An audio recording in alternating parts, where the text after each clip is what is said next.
why you think it's important to maintain a balance between curiosity-driven research and goal-driven research. So goal-driven research is important. Of course, it pushes the frontier forward. But I think it's also the kind of research that if you don't do, someone else will. Curiosity-driven on the other side. On the other hand, you really have to just leverage what your unique perspective is in this field, and you look at a problem and think, that is interesting. Why does the model fail on this thing? And let me dig deeper. Intrinsic dimension sort of just showed people that you can train a network without training all the parameters. That's as easy as it is. Rosanne, welcome to the Super Data Science Podcast. I'm delighted to have you here. I know that this is going to be a fascinating episode. Where are you calling in from? Thanks for having me, John. I don't know if I can promise a fascinating episode. I'll try my best. I'm in San Francisco, Embarcadero area today. Nice. And so you were highly recommended by Jason Usinski, who is our guest that lucked out the most in terms of episode number of any guest. He had episode number 789. That's amazing. It allowed me to tell a terrible joke during the episode. I don't know if you know this one. I'm going to do it again on air to the groans of all of our listeners, which is, why was 6 afraid of 7, Rosanne? 6, 8. Wait, I know the joke, but now you seem to break it. 7, 8. 7, 8, 9, but why is 6? 7, 8, 9. Yeah. Wait, why does 6 hate 9 then? Well, because now 9 is gone. It's been brutally eaten by 7, and so 6 is shivering in his boots. Worried about who's I totally misunderstood that riddle. I thought it's 7 hate 9. I thought 8 is like hate. So I was like, okay, so 7 hate 9, but why does 6 have to do with this? All right, I learned something new today. 9 is gone. Eaten. Got it. Past tense. Nice. So so speaking of Jason and my terrible jokes, you two are co-founders of the ML Collective, the Machine Learning Collective. You're also an executive director of the ML Collective. And we talked about it a bit with Jason, but I'd love to dig into it a bit more with you. So ML Collective is a decentralized nonprofit organization that provides accessible research training and mentorship, and it provides it to anyone, anywhere in the world. So super interesting organization. I understand that there was a fair bit of interest in the ML Collective after Jason's episode. So tell us about the ML Collective, how it came about, and the kinds of things that you guys offer, the kinds of services that you offer, what you do. Yeah. I think as we're speaking, we just passed a 4-year mark of the nonprofit. It's been 4 years since we started it. It's kind of easy to count because we started in pandemic. So 2020, whatever year this is, 2020. So there's lots of reasons and like stories that comes in how this gets started. But I feel like to start a nonprofit usually start from a frustration, because to start a for-profit, the reason is usually simple. I want to make profit. I think I have a technology, I have an idea that really can play in the market. But for nonprofit, usually because this big problem in society I'm just really frustrated about, and I want to have impact. So this one sort of is like that. I was in research for a while. I had my formal research training, PhD and everything, and I've seen lots of students, lots of researchers coming into the field, and lots of frustration around. I mean, the research training is kind of rigid. You usually go into PhD programs, some postdocs, and just like learn to publish papers, accumulate a bunch of them, hopefully build a reputation in the society and the community that you care about, and get a professor job, or these days you can get a researcher job in a tech company, stuff like that. But the path is 1, too rigid, 2, really not transparent. Most people don't know how to make it. They get to grad school because they thought that's what you do. You get a degree. That's how you become a researcher. Even they don't know what you're actually being trained there. And not to mention, so many things in grad school are just done wrong. The academic system is kind of old-fashioned and it's very top-down, and it really depends on your luck, whether you are working with a good advisor or not, and many people get up in that process. So this is really to address that frustration of most people are unhappy or don't know what to do or getting lost in this training process. and they need a separate lab, either a separate or their main lab, to support their research growth. So what does research growth mean? To become a researcher, you have to learn how to write papers, how to do experiments, how to write papers, how to give talks, how to sell your research in a way. And all these you learn by practicing. And usually people have a lab, so they present every once in a while, they show their results, show their plot, they get their feedback, they learn how to improve their skills and knowledge and expertise. But a lot of people don't have a lab, so this is for them to where they can show their work, they get support, they get their papers going and stuff like that. Awesome. And specifically, you run a long-running weekly reading group as a part of the ML Collective called Deep Learning Classics and Trends, DLCT. Yeah. And so it sounds like that in particular had a lot of interest from Super Data Science listeners after Jason's episode. And so it's great that we Yeah. have you who actually runs that reading group, Deep Learning Classics and Trends. It seems like one of the objectives of the group is to not get caught up in the kind of mainstream trends. Like you're looking for something that's deeper Mhm. about deep learning, and yeah, trying to make sure that you're covering the most important topics, even if those aren't necessarily the most popular topics of the time. Mhm. Yeah, for sure. I feel like anything I do, I try to serve as a balancer, like a balance weight in the society. So if you look at Twitter, a lot of papers are getting enough publicity and promotion, and I try to do less of that, or I try to balance it out by featuring papers that don't get as much publicity, either because they don't have a famous author with a check mark on Twitter, or they are really just like not fitting the right catching the right buzzword and stuff. But also, it's easier to feature those papers because authors from those papers are less busy. They don't get invited everywhere to talk about their papers, and so their calendars are emptier and it's easier to book with them. So for those reasons, yeah, I try to have like a broad coverage in terms of topics and in terms of popularity, and try to get especially junior authors to talk about their papers because they need practicing. Like speaking is an art. Is what you do by just doing it a lot. Nice, fantastic. And so we will be sure to include a link to apply to join your Yeah, Deep thank Learning you. Classics and So Shred yeah, it's study a group, simple reading group. email list. It's a simple email list, a Google group. We have probably like 4,000 people in there now, and every Thursday I send an email saying this is this week's talk Friday, so a day later. There's the talk information. I like include sometimes like a personal heartfelt note for no reason at all because I've been doing this every week. It gets boring. I don't want to be like too official. So sometimes just say Mhm. something personal, share a quote, write a poem, stuff like that.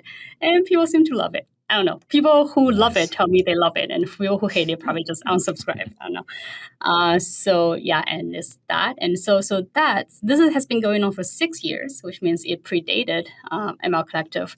So we started doing this, Jason and I, when we were working together at a previous job. And first it was like doing it for the job. It was at Uber, but then I opened it up. It's like every time I actually can invite external guests to the building, and people just start doing it, joining it from elsewhere. It was in person, of course, like everything was before pandemic. And then since pandemic, we saw this opportunity to just open it to the whole world. So now people join from anywhere in the globe, um, which changes the dynamic a bit, but I think is beneficial, yeah, on net. Nice. Yeah, it's one of those tricky things where I really miss being in the office with my team. I love hanging out with them all day. Mm, They're so funny and interesting. I yeah. learn so much, have so many laughs. It makes life really great. And now, our company, at least, I don't know how it is at Google DeepMind. Do you guys have to be in the office like some number of days a week now? We are encouraged to. I come here every day just because I like just how Yeah. it's quiet, but definitely not a request. And a lot of people take advantage of the flexibility, and when they have other responsibilities and kids and stuff, Yeah. so it's very flexible. But yeah, it's But I don't know. Sometimes I come to office and then I join a meeting with my remote colleagues, so it's almost not worth it. But it's Yeah. different. But there's still be some people around. Like there must be some other people that are also coming in every day, and maybe they're not Mhm. someone that you're working with directly Yeah. on a project, but you get to have that fun about like, oh yeah, what's going on in San Francisco this weekend, or Yeah, yeah, for sure. That's the fun of being in a big company. Sometimes I travel a lot, and almost any city I travel to, there's a Google office, so I can just badge in and like find a desk to work from there, even though I don't know anyone there. But um, being in a distributed large company is nice in that regard. nice, yeah. And so I have the inverse with my startup since the pandemic. Mm, We we never meet in person. It's like it's rare. I mean, it happens occasionally, but we went from having we're a New York based company, and so it was the case pre-pandemic that anyone who wanted to work with us lived in New York and you went to the office 5 days a week.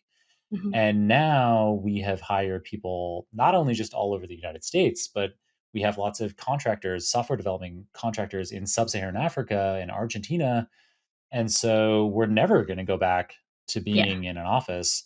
And there's lots of things that I really miss about it, but there are advantages, just like you say, with the reading group, moving from in the office to remote. You get things like scale. Mhm. Same kind of thing with this podcast. I mean, I guess that kind of coincides. Is that pre-pandemic, I ran a deep learning study group. You can go to Mm, deeplearningstudygroup.org to mm, see the materials that we went through together, and it was really amazing being all together around several whiteboards, writing out equations, digging into right. papers. You really got to know people well. It was a cool thing.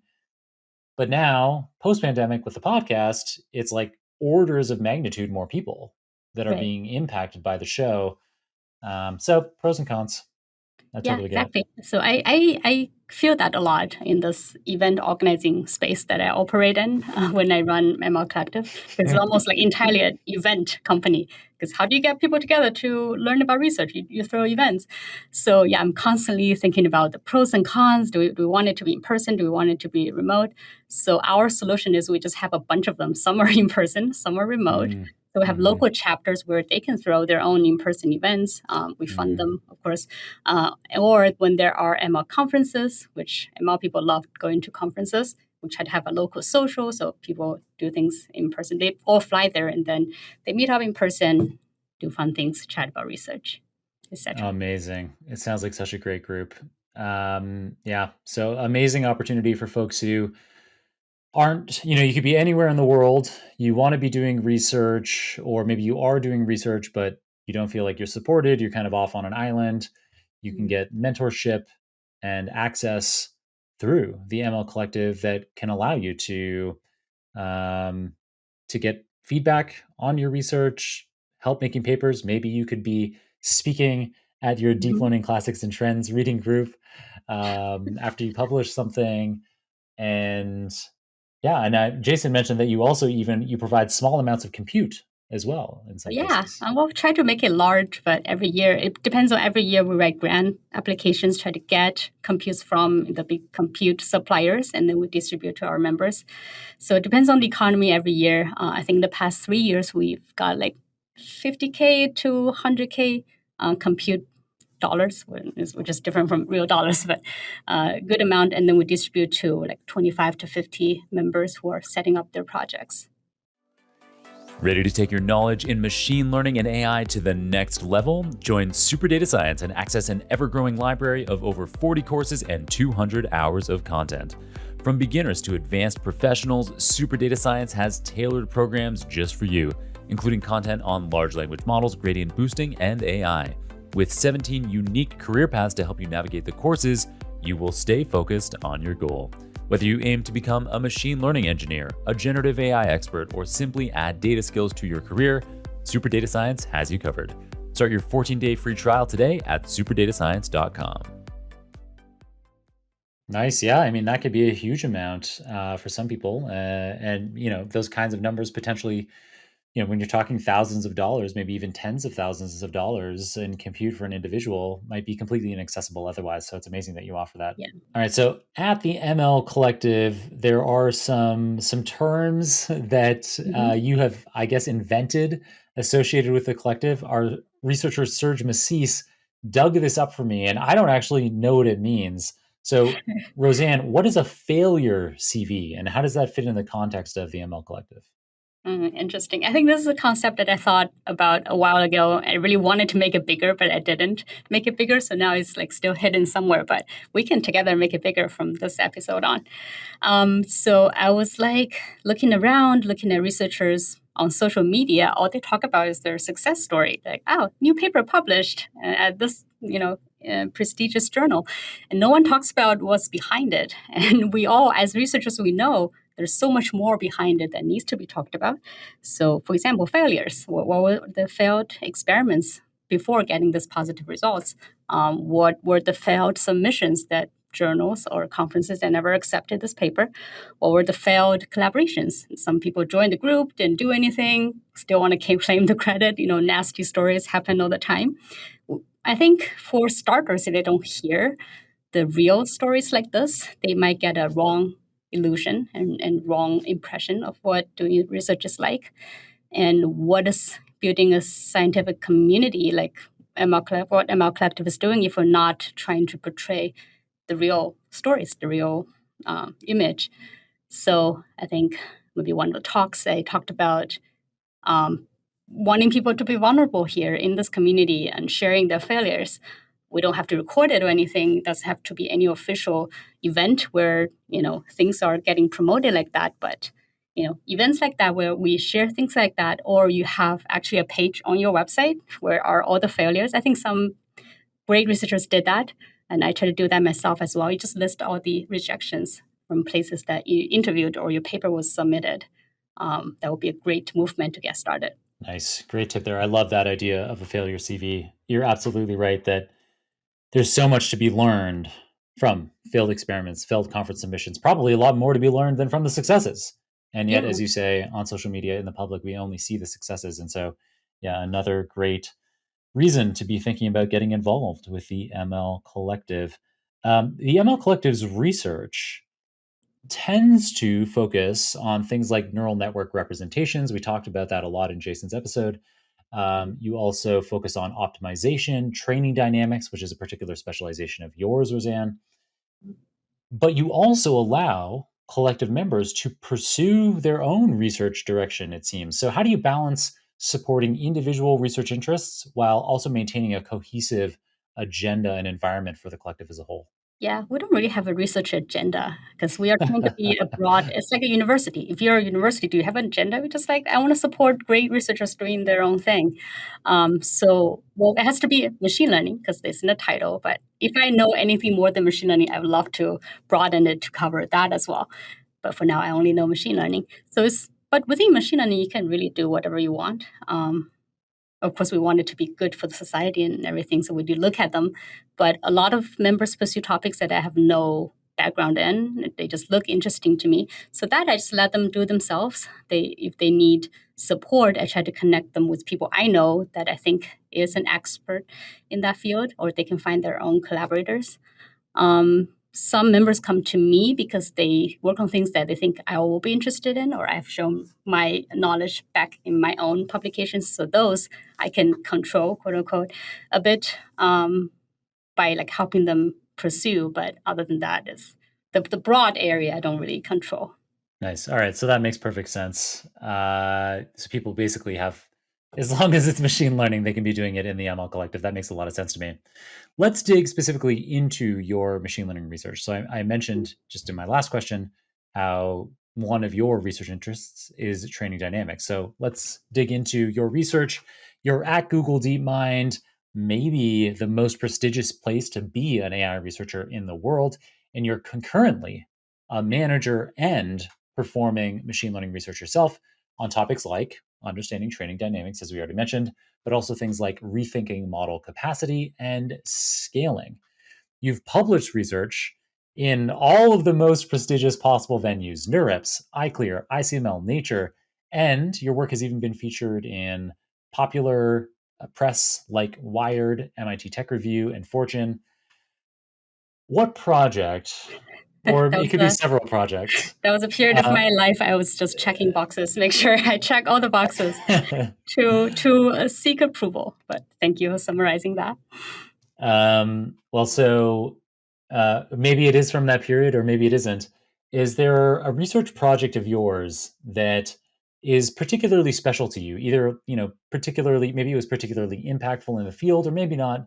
I'd just love to hear about, some of your research that you've done that really is special to you. Yeah. Yeah, those are a while ago, but actually, I love this paper called Intrinsic Dimension. It doesn't get mentioned a lot, but that was like it happened at a special time where Jason and I were in this new company and starting a new lab, like trying to get our first paper published. And that was our first paper together, so it meant a lot. We had an amazing intern, Chun Yuan, who joined, our first ever intern, and neither of us know how to manage an intern. It was just, we feel like so green back then, but maybe that's why that paper just felt like a special thing in my memory. So that one, I think, is really fun. I would say like it impacted more things later on. These days, LoRA, the very famous fine tuning method, Low rank adaptation. They did cite us in their motivation, saying this is motivated by intrinsic dimension, which is from 2018. So cut to, I don't know, 2023 or 2024 when LoRA came out. It's like a while later, it impacted that line of research. But basically, it's trying to measure whether a task combined with a network has a difficulty measure. Like, can you say that if CFAR is difficulty 100 and MNIST is difficulty 73, something like that? Can you put things on the scale so that you can measure how hard a task is? But you can't just say a task on itself, because CFAR maybe is hard when you use a small network, but it's easy when you use a big network. So what you're really measuring is a task, a data set task, combined with a network. So CFAR combined with ResNet is a difficulty measure of, let's say, 28.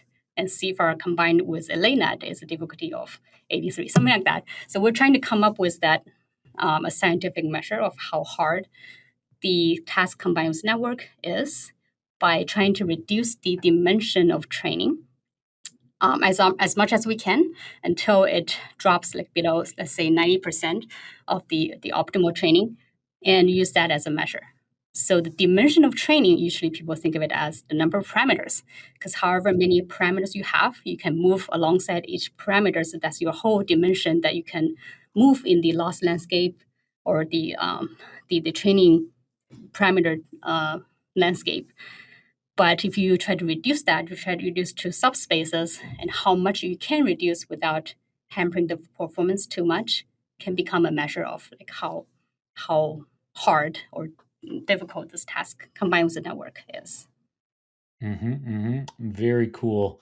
And then, so how does that relate to LoRA? So low rank adaptation was the first really popular approach for parameter efficient fine tuning PEFT, which allows you to have a huge large language model. In fact, I did an episode on LoRA specifically. If people want to check that out, that was episode number 674. And so if you want to dig into, I went into kind of the main parameter efficient techniques. But in a nutshell, the idea is that these large language models, they could literally have trillions of parameters that need to be tuned, which means that unless you are able to spend huge amounts of money, probably hundreds of thousands, maybe millions of dollars at a minimum, to fine tune a network with trillions of parameters. But even, it's commonplace now to have like 70 billion llama models, or Google has released, what's the name of those? They're smaller models, but they're still billions. Yeah, Gemma, the Gemma series of models. Those are relatively small large language models, which is kind of like an oxymoron. Small LLMs, they're like jumbo shrimp. And I know the future those us would regret naming the current models large language models. The right, future us would be like, wait, what? yeah, 100 billion? That's large? That's not large at all. yeah, exactly. That is funny. I hadn't thought of that perspective on it. But yeah, so smaller large language models like Google's Gemma series, those are still billions of parameters. And so there's still even with a 7 billion parameter model, which is at the kind of smaller end that we have of LLMs, there's a huge amount of compute that could potentially be required. And so these parameter efficient techniques like LoRA allow you to insert a small number, maybe 0.5% more of parameters into the model, but you only tune that 0.5% more. So it's way, way, way, way faster, like 200x faster to train if it is that 0.5% relative to the whole architecture. And there's also some other advantages, like it can be helpful to avoid catastrophic forgetting in Yeah, the I was architecture I as was well. gonna say it's not only about that it's easier to train when you reduce the trainable parameters, but also sometimes you don't want to train the whole model. You might damage some capabilities that was baked in. You want the model to now learn this small task, but without forgetting everything else it was learned before. So this overtraining, overfitting thing you don't want to happen in fine tuning. That's also part of the motivation why we want small trainable parameters or parameter efficient fine tuning. Yeah, and But so how does that relate to the intrinsic dimension yeah, paper that you were describing? so intrinsic dimension sort of just showed people that you can train a network without training all the parameters. That's as easy as it is. Now that you think about it, you're like, of course. Well, the easiest way you can think of training a subset of parameters is you freeze some of them. You freeze 90% of them and only train 10% of them. But that's not a real rigorous measure of the right, because what if you freeze the wrong 10%, 90%? So a better way to think about it is to find a 10% orthogonal directions where you move alongside those directions, or you can call it a subspace, where you effectively move every parameter, but the movements are synchronized in a way that the effective subdimensions are very small. So that's what intrinsic dimension is measuring. I actually don't know if LoRA is using the same idea when they say the trainable parameters is reduced, whether they make the use a smaller matrix to train and then project the weight changes into the big original weight matrices. But that was our original idea. Nice, fantastic. Thank you for filling us in on your favorite research from amongst all of the research that you've done. Now I'm going to ask you some specific questions about some papers that Yeah. we dug out that we thought were particularly interesting and or impactful. So, in your experience, there's curiosity driven research, and that differs Mhm. from goal driven research. So, we can probably maybe even guess just from the names of those things what they are. But tell us a bit more about them and why you think it's important to maintain a balance between curiosity driven research and goal driven research. Mm. I recently heard someone saying that as a researcher, what you need to think about is if you don't do this research, will someone else do it? I think that perfectly summarizes why we should pursue less of the goal driven, because we share goals mostly. Like we all want more powerful LLMs. We all want to be the benchmark and become the number one in the leaderboard. So goal-driven things are things pursued by most people because it's very clear. You have a metric, you just optimize towards it. Curiosity-driven is the other side, other left out area where you can really like blossom as yourself. You don't have to follow some goal that someone else defined. So goal-driven research is important. Of course, it pushes the frontier forward. But I think it's also the kind of research that if you don't do, someone else will, because it's very clearly defined. Lots of infrastructure are built around it, and a lot of people are trying to compete at it. Curiosity driven on the other side. On the other hand, you really have to just leverage what your unique perspective is in this field, and you look at a problem and think, "Huh, that is interesting. Why does the model fail on this thing?" And let me dig deeper. And you can really let your own individuality shine in that pursuit. I think it's more satisfying as a researcher, maybe not so much as an engineer. I feel like people often talk about what's the real difference between ML engineer and and researcher, I think one of the differences, probably one is more like driven by, I really want to solve this. I want to get as the better performance as possible. The other is I really am going after my intellectual curiosity or want satisfaction from that regard. Since April, I've been offering my Machine Learning Foundations curriculum live online via a series of 14 training sessions within the O'Reilly platform. My curriculum provides all the foundational knowledge you need to understand modern ML applications, including deep learning, LLMs, and AI in general. The linear algebra and calculus classes are in the rearview mirror, but probability, statistics, and computer science classes are all still to come. Registration for both of the probability classes is open now. We've got links in the show notes to those, and these will cover all of the essential probability theory you need for statistics applications as well as machine learning. Intro to probability theory will be on July 23rd. Probability level 2 will be on August 7th. If you don't already have access to O'Reilly, you can get a free 30-day trial via our special code, also in the show notes. Nice. Makes perfect sense. Yeah. So by striking that balance between pursuing goal-driven research, where there's lots of people competing, maybe on kinds of the same kinds of ideas, it's maybe kind of obvious what the goal-driven research is from, attending conferences or reading papers. It's going to be kind of obvious, like something like scaling up LLMs is like, Yeah. that's something that's going to happen. Some great things are going to come out of it. And we don't know exactly what those are. And we know that's going to happen. So that's kind of like goal-driven research probably, right?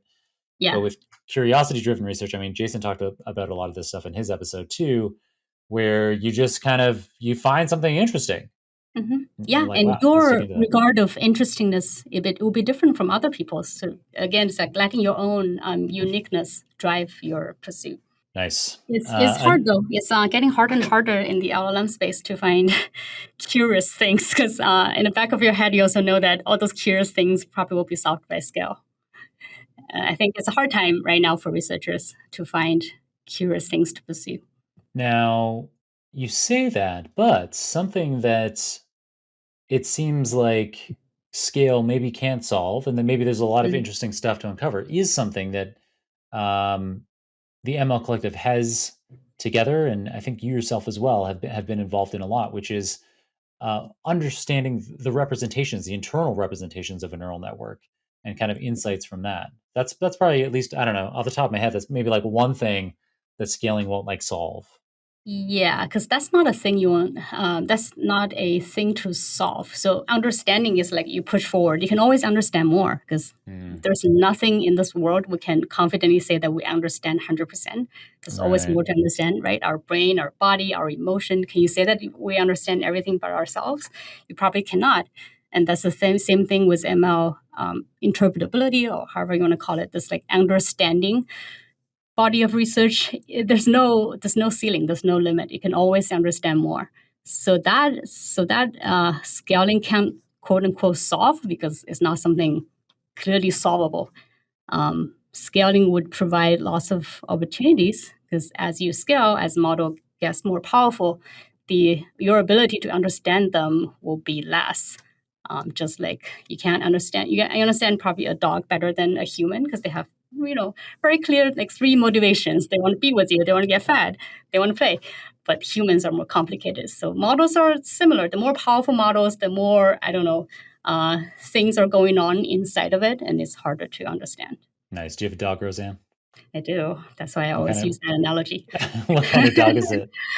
I have a Bernedoodle. She's very cute. Sweet. Yeah, they're always so playful and fun and intelligent. Yeah. Never met a Bernedoodle I didn't like. Back to your research. Another paper of yours is called Beyond the Imitation Game. This was well received. It's had over 800 citations. Yeah. But something that's really interesting about this paper is it has 442 authors across 132 institutions. Yep. So tell us about the paper first, like the key findings of the Beyond the Imitation Game paper. Yeah. But also tell us about what it's like working with such a crazy big team. Yeah. So the paper we talk about is Big Bench. It's hard to say it's my paper. Of course, my name is on it. So are 400 other authors. I'm one of the co-organizers of the Big Bench, but it's mainly like started by team here at Google before I joined Google. So they had this idea that we should evaluate large language models better. How do we evaluate them? We as researchers can each sit down and write a task, say, okay, let's say like come up with this math problem. If the model can solve this problem, I'll consider it, capable.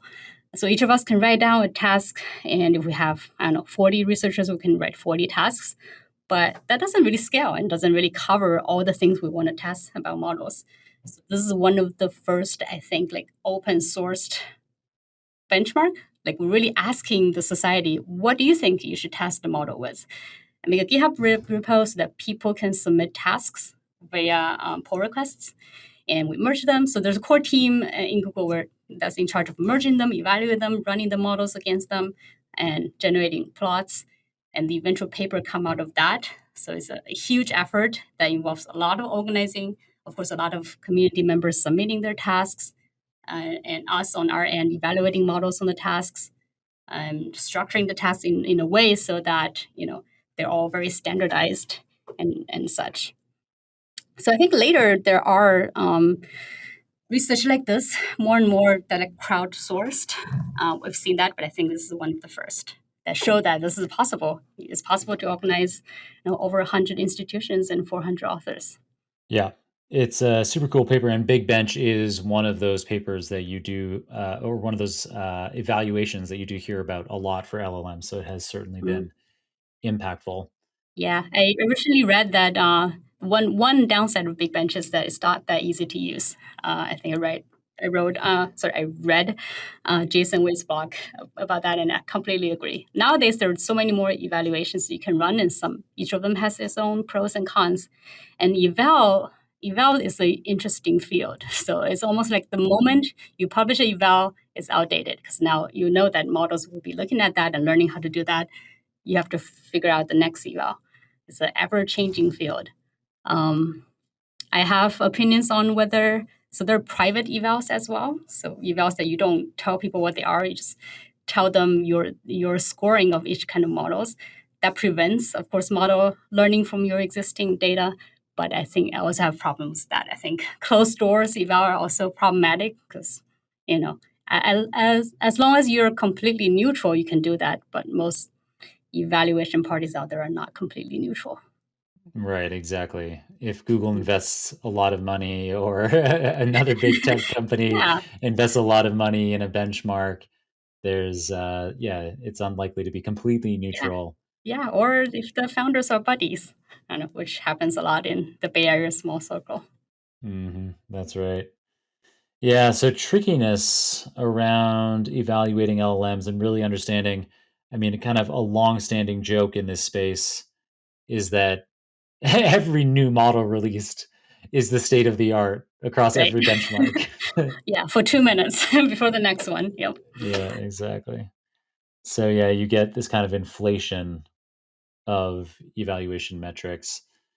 And yeah, it's a tricky thing that, like you mentioned there's advantages to having things being open because that provides more transparency. But then, of course, then you're opening up those data to being used as training data in the model. So, of course, they perform well on that evaluation because, again, then it's imitating. It's the imitation game again, as opposed to evaluating something deeper. So, yeah, so trickiness abounds. Do you have any insights into how you would, I don't know, tackle something here in eval? What would you do ideally? There's the old Kaggle model where you can fit your model on the training set, but the test set is completely held off. I'll give you the score on test set, but people still overfit. You can just keep submitting until you see your test score come up. That kind of thing. Yes, so you have to prevent that in your infrastructure by like limiting their numbers of submissions or something.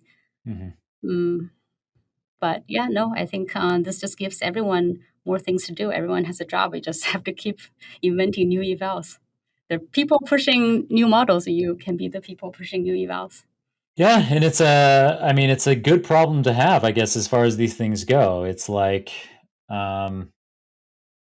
we now, as a society in the world, we have diabetes. Overeating is a bigger danger on the planet than hunger. And this is kind of like we have all these LLMs that are able to do crazy things. Like if you 2 years ago or even a year ago told me some of the things that we're doing with frontier models, I'd be like, no way. Like, I don't know how. There's no way. How could a model do that? And it's like science fiction has suddenly become real. And these kinds of evaluations that seemed a year ago to be impossible are being handled with ease by some state of the art models. So wild. But still with problems, right? With like holes that you don't understand. Suddenly they're broken with some very tricky things. Yeah, the understanding of the model's capabilities is still very lacking. Like they do some things really well, they do some things surprisingly poorly, and just like that, they don't align with how humans excel at things. And so things like that are still needs more research on. For sure. They can obviously be they get because of how many parameters they have and the diversity of training data, they can be kind of like an expert human in so many different areas, but then fall down on some of the kinds of things that a normal human without all of that depth of knowledge would pass out. An interesting example of what we're talking about here, Rosanne, that maybe you've come across is this developer Tori Nabe, and I don't know, I'm probably butchering. I think he might be Dutch, and I always butcher Dutch names 100% of the time. But I'll put a link in the show notes to this super entertaining video that he created. So Tori is a Unity developer, so he's great at creating 3D renderings for video games. So when you're playing like Grand Theft Auto or whatever, that kind of experience of characters that can move their faces as they speak and move in kind of a natural looking way, like a 3D animation. He's an expert at that. And what he did was he created this, what he calls a reverse Turing test. And he obviously did a bunch of them. I think the one that I'll provide is a link in the show notes. I think it's called like experiment number 6. And what he does in these reverse Turing tests is he has different characters in a train car, and each of those characters is powered by a different LLM. So the things that they say are from different LLMs. And there's this opening narrative that is the lead-in context for all of these LLMs in this train car. So I'm probably going to butcher from memory exactly who's in the train car, but Cleopatra is one of the LLMs, and there's Aristotle, I was Leonardo going da to guess Aristotle. Vinci. Yeah, Leonardo da Vinci. I'm missing one other character, and then you are first person. So this guy Tori Nabe, the developer himself, he's first person controlling a character that appears to be Genghis Khan. And the train conductor comes into this into their what's it called, their room. That's not the right Simulation. term. Yeah, he's in there, whatever, on this fake train, and there's this dialogue where he says, "Tickets, please." And Cleopatra hands him the ticket, and he says, "Ah, I see you have a group pass for AIs for the train. But according to our train logs, one person in this carriage car is actually a human."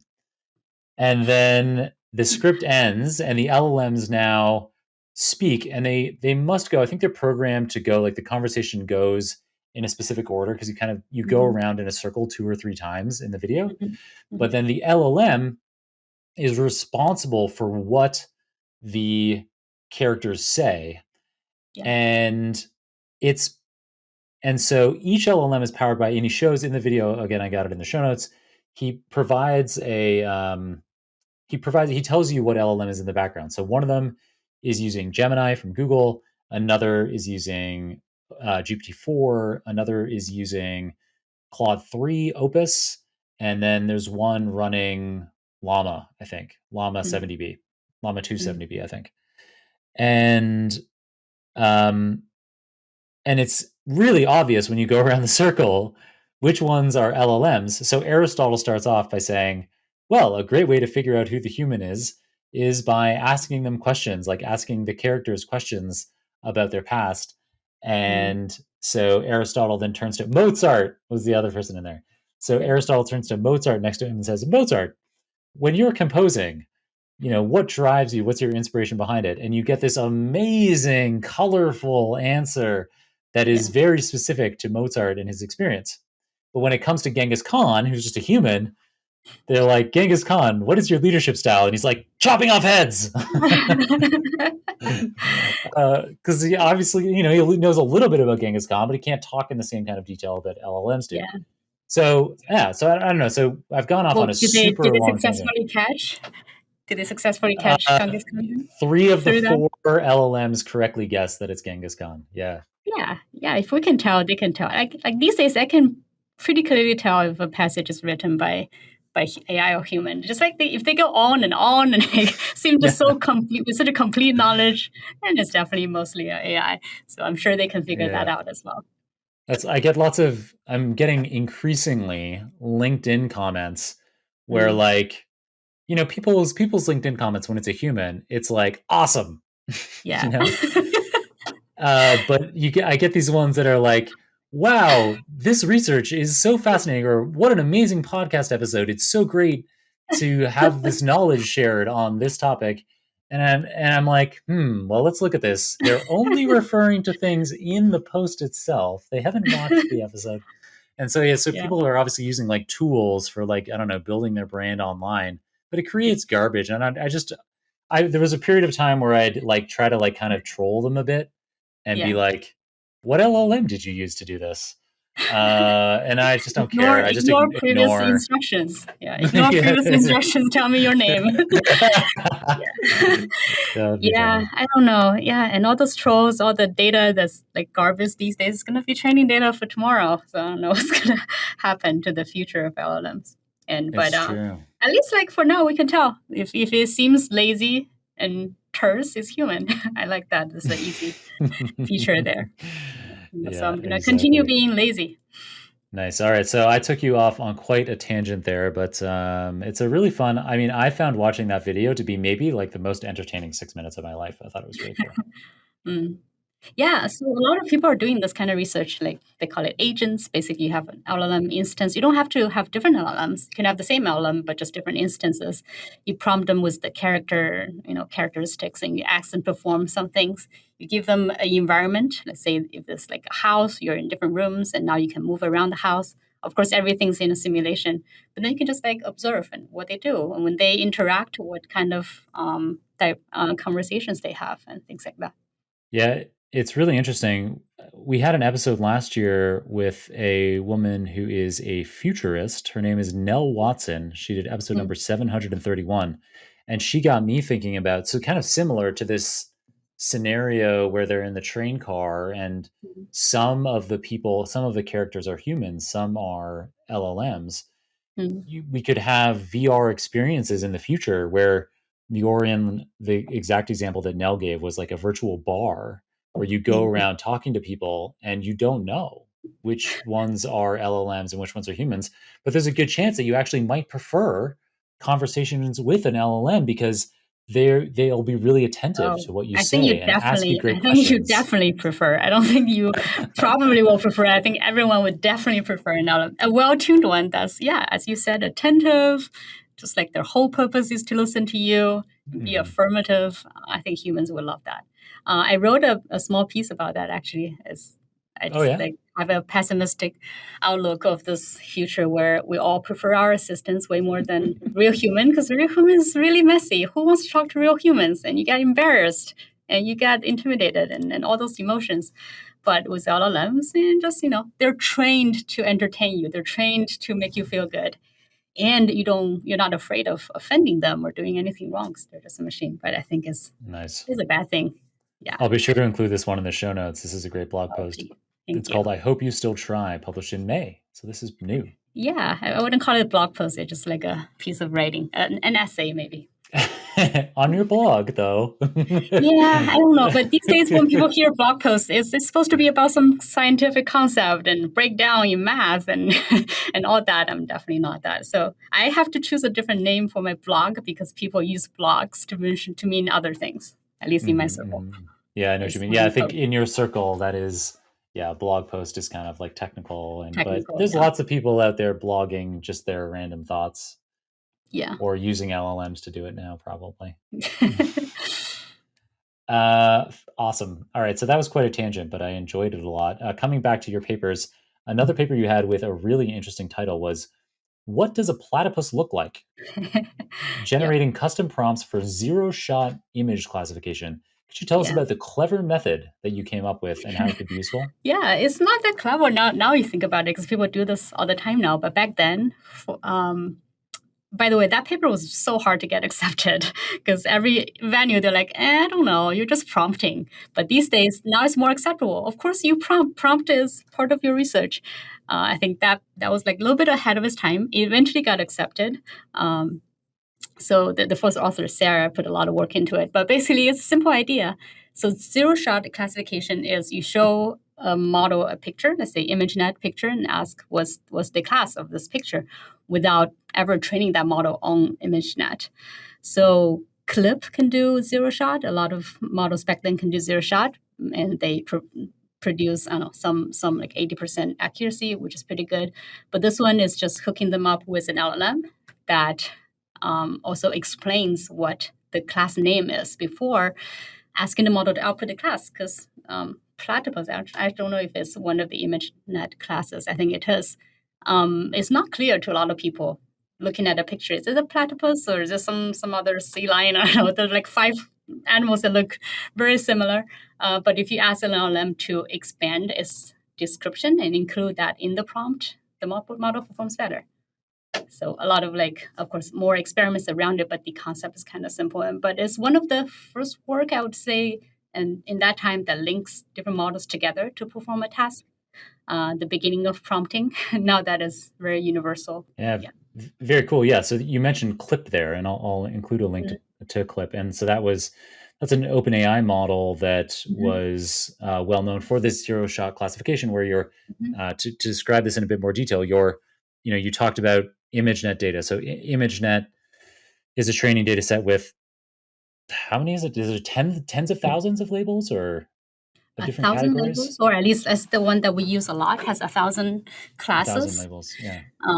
But yeah, there's a bigger set of the ImageNet that people use less, but the more standard one has 1,000. Yeah, and that's and so the idea here is so you could train a model, kind of do your initial training on some big data set like ImageNet, but then be able to downstream. It would be nice to be able to have your model or some, as you're saying, uh, set of models working together, be able to correctly identify images that aren't a label in the training data. Yeah, so that would be zero-shot. Yeah. In this one, we're just using ImageNet and using models that are never trained on ImageNet.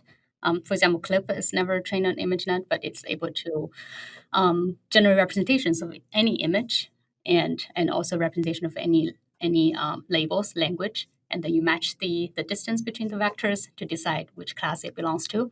And that was like the first paper that set up this zero-shot benchmark, and so all follow-up papers are trying to beat that benchmark. And this one is no different. So we have a model that does not train on ImageNet, a language model that expands the definition of classes and prompt a zero-shot classifier with both of them works better, non-surprisingly. Nice, very cool. Yeah, innovative for its time, no doubt. Last question specific to some of your research papers before we move on to some kind of broader topics. What's the difference, Rosanne, between character-aware text encoding and character-blind text encoding, and what difference does it make with the quality of some image generation tasks? Yeah, so this is a fun paper from last year's ACL. I don't know if people still remember, but in beginning of 2023, image generative models struggle at spelling. They struggled at two things. One is generating hands of humans. They often mistake the number of fingers, and they struggled at spelling. So if you prompted the image generator to say that generate a word spell for me, like on a white wall or something, they usually get the spelling wrong. Sometimes the letter generation is even wrong, but even in the case that the letter was right, the spelling can be wrong. And they're wrong in interesting ways. They're wrong in a way that human would make a mistake. Like they might spell the word spell with multiple L's and stuff like that. So this was research that we looked into that, trying to figure out why that is the case. Well, very obviously, the encoder doesn't look at every character, so that might be why. So if you break down spell, I don't know exactly, but it might go as like SP as one token, E was as one token, and LL as one token. So that means the model never had visibility into individual characters. So that makes a character blind encoder, which is most encoders out there these days, or back then. A character aware encoder is where each character is encoded separately. So any character level encoder would do that. That was last used because of its efficiency, because you can only have the number of distinct tokens as your number of alphabet. So this paper was basically, if you combine those encoders together, they work. They take the benefit of each side and works better. And now your generative models can spell. So these days, all the generative models can spell pretty well. I'm not sure if they're using our technique because it's very opaque these days what companies do behind their models, but I hope they are. Yeah, that is something that has gotten better very rapidly.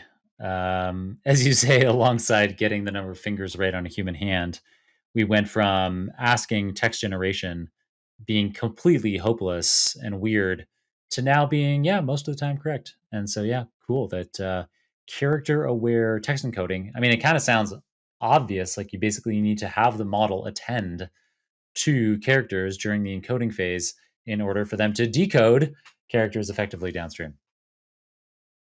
Awesome. All right. So moving on from your research, you've mentioned, and this may, depending on our listeners' level of experience with machine learning research, they may or may not understand the significance of machine learning conferences as venues for research. So the big conferences like NeurIPS, ICLR, ICML, these are some of the big, relatively general machine learning conferences where it's a really big deal to get a paper published, to get a submission accepted to one of these for a talk or for a poster presentation, and then so I don't know how it works for all the conferences, but with some of them like NeurIPS, then a subset gets selected for the proceedings. Some of the top papers get selected for the official proceedings of the conference, and this is quite a prestigious thing to be included in that. So you, Rosanne, serve as the DEI chair, the Diversity, Equity, and Inclusion chair for ICLR, as well as NeurIPS, two of the most important conferences in ML, period. So what brought you into that role? And, you talked about actually going way back to talking about the ML Collective. You said that, you start something, a nonprofit like the ML Collective, to solve a problem. And so maybe these roles, these DEI roles that you chair at ICLR and NeurIPS are solving a problem. Could you tell us about that? Yeah. So first of all, I want to say that I think a lot of people are not aware that a lot of research is about serving a community. Of course, from an outsider, research means publishing papers, get your paper published, get your name out there, giving talks. But one of the things that drew me into research is that research is a whole thing. It's a community building. Like who's actually organizing those conferences? Remained a question to me until much later. Realized, oh, it's actually just common people like me, like everyone. There's no like official conference organizer there to help you get things started. It's all just every individual researchers like us serving different roles in a conference and get a conference together because people love meeting up and sharing their work. And still to this day, I think ML conferences are the few highlights in the year that people really have fun, get together. There's so many people, friends in SF that I don't see them every day at all. And then I only see them at conferences. We all fly to a different location rather than SF, even though we live in the same city. We only see each other at conferences because that's when people have the right mindset and time to share about their research. So a lot of like getting involved in research is more than publishing papers or running experiments. It's about getting those things organized. So I got into organizing those things sort of because I'm already running a nonprofit. I know how to organize things. It's like already the same line of work I'm doing. And also reviewing for conferences has been just an early thing I did when I was a student. Once you review a lot, you get promoted into like area chair. So you now oversee a bunch of reviewers, help they finish their reviews and help make decisions. It's kind of like a whole ladder that you climb. And at some point, you also serve as some kind of chair. You can propose workshops. You can become a workshop organizer. You can become a workshop chair that accepts proposals and select proposals and things like that. So I did a bunch of that. And then I think I got my name out as this DEI person, which these days have kind of a bad rap in the Bay Area, at least. But because of the ML Collective work and because of, I think, a talk that I gave that went kind of popular, where I talked about how underrepresented people in the community is really suffering. You don't, I don't know, like a lot of the hot areas even in machine learning research are still dominated by the same kind of people. I'm not even talking about race or gender. It's like the people that have the same backgrounds. Like they're going through the same trainings. And when you ask them, they always talk about, oh yeah, I started playing games when I was like 3 years old. They all have the same life story. And so underrepresented people don't feel like they are part of the community. So I did 3 years of ICLR, did NeurIPS last year. It's very hard to define what DEI chair means for conferences. As my co-chair last year, Erin Grant, brilliantly put it. She's like, DEI is just anything that's not set in place right now. Anything that the conference has not covered is a DEI's work. So people would write in complaints about, why is all the speakers of the same race? And we'll have to address that. We'll have to talk to the people who invited the speakers. So we're just there to solve problems and answer emails. But also more concretely, we're there to help people who has financial problems. Like if they're underrepresented from the financial aspect, there's always fund allocated to people who need help traveling to the conference or presenting at a conference. So that's a big part. So we allocate funds to people, which is fun, but also a lot of work. And visa problems, although we can't really help anything other than writing an official letter and telling them that they are speaking at this conference, please border people, let them in. We don't have power over that, but we can help as much as we can. So that's two official things under the DEI chair, but also everything else that's not right now set in place in the status quo. Nice. Great. Yeah, it sounds like making a broad impact, even if it is across, it seems like a very wide range of different tasks. But yeah, your community building, obviously, your community building experience, obviously having a big impact now in these communities and hopefully getting more backgrounds in there than just people who started working on puzzles at age 3 and yeah, getting some different Yeah, or perspectives in there. have access to computers really early on. I keep telling people that I didn't get a computer until I was 21. But if I can do computer science research, anyone can. Don't get intimidated because all the stories you heard are about people who get access to computers early on. I know you can pick it up. It's a tool. How hard can it be? Amazing. Well, I told you that this was going to be a fascinating episode. You had your doubts, Rosanne, but it has ended up being a fascinating episode after all. And yeah, we are now reaching the end. Before I let my guests go, I always ask for a book recommendation. Do you have one for us? Interesting. It's a lot of pressure to recommend a book because I read something yesterday, a few days ago, and I shared with my audience on my mailing list. There's a quote that says that you only would like a book if you're ready for that book. It's like a book is about a concept, but you have to grow to be accepting to that concept, and also it has to be like a little bit further to alongside your growth path. So there's so many books out there that are amazing, but if you are not ready for it, it's probably not the right recommendation for you. But I can say what I'm reading right now. I'm always reading a couple of books at the same time because there's like some books for learning. There's some books just for comforting. I'm reading I Am a Strange Loop by Douglas Hofstadter. Yes. It's a classic. Yeah. And I especially love the preface that he put before that book. He explained why he wrote that book, and it was very interesting. And at the same time, I'm reading Why Things Fall Apart by Pema Cho Krohn, I think is the last name. That's just a purely philosophical, comforting book telling you that things can go wrong in your life. Your life is long, but it's fine. It's actually everything that goes wrong is a challenge for you to look at why those things are triggering to you, help you understand yourself better, that kind of book.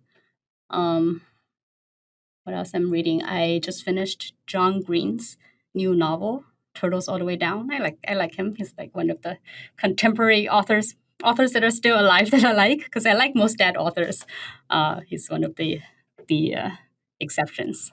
Nice. Well, fantastic recommendations there.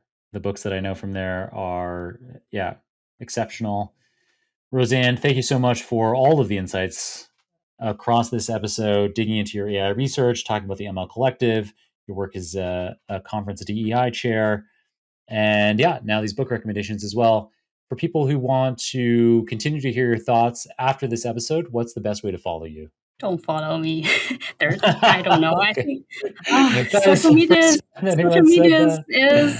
giving people anxiety. If you follow me, I'm not going to talk a lot. I try to reduce my social media time. But I have a mailing list that I tell people about talks coming up on every week, and I try to say a little things before every talk information. So if you want something consistent, so that's a mailing list that you can join. So search Deep Learning Classics and Trends email list. I have social media stuff, but I really encourage people to not look at social media. It's better for your health. Especially if you're a researcher. I think researcher needs time to think. You can't just bombard yourself with information every day. If you can't think, what's the point of becoming a researcher? It's true. So that email list, that's the same as your reading group, the Deep Learning Classics and Trends. It's all one and the same. That email list, reading group, same thing. So we will be sure to include that in the show notes. Rosanne, thanks again for coming on the show, and maybe we can catch up with you again in a few years and see how LLM research is coming along. Maybe we'll just interview the LLM version of you. The better version. Thanks for having me, John. It's a really pleasure. What a fun, enriching conversation with Dr. Rosanne Liu. In it, Rosanne filled us in on how she co-founded the ML Collective to provide support to people who need ML research support, regardless of their background, resources, or where they are in the world. How the intrinsic dimension, a metric she devised of how hard a task is for a given model, inspired the LoRA technique for efficiently training LLMs. How LLM scaling alone may solve all goal problems, but we can always use our curiosity to understand LLMs even more. And how diversity in the ML community extends to the way people were raised, such as how early or late they had access to computers. As always, you can get all those show notes, including the transcript for this episode, the video recording, any materials mentioned on the show, the URLs for Rosanne's social media profiles, as well as my own, at superdatascience.com/797. Thanks, of course, everyone on this Super Data Science team, our podcast manager, Ivana Siebert, media editor, Mario Pombo, operations manager, Natalie Jaisky, researcher, Serge Massis, writers, Dr. Zara Karshe and Sylvia Ogvang, and our founder, Kirill Eremenko. Thanks to all of them for producing another fascinating episode for us today, for enabling that super team to create this free podcast for you. We're deeply grateful to our sponsors. You can support this show by checking out our sponsors' links, which are in the show notes. And if you yourself are interested in sponsoring an episode, you can get the details on how you can do that by heading to johnkrohn.com/podcast. Otherwise, please share this episode with someone who you think might like it, review it in your favorite podcasting app, subscribe, of course, if you're not already a subscriber. But most importantly, I just hope you'll keep on tuning in. I'm so grateful to have you listening and hope I can continue to make episodes you love for years and years to come. Till next time, keep on rocking it out there, and I'm looking forward to enjoying another round of Super Data Science Podcast with you very soon.